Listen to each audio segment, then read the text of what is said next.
Hello everyone, how are you doing? This is MD Tech here with another quick tutorial. In today's tutorial, I'm going to show you guys how to install and set up your HP OfficeJet 6950 series printer on your Windows device. So this should hopefully be a pretty straightforward process here, guys. And without further ado, let's go ahead and jump right into it.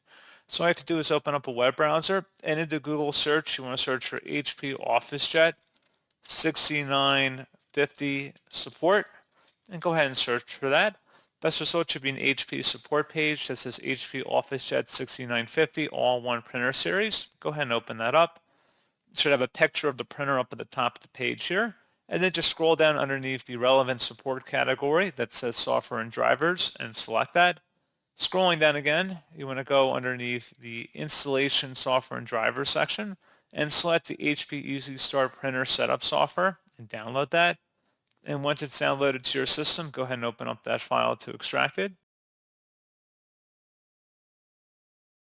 And then it should be a verified publisher, HP Inc. Select yes to launch the OfficeJet 6950 setup wizard, which again, this is just HP Easy Start, which is common for most HP printers that are released nowadays.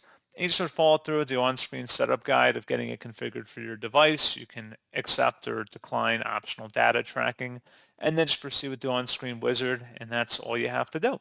So pretty straightforward process, guys, and as always, thank you for watching. I do hope that I was able to help you out, and I do look forward to catching you all in the next tutorial. Goodbye.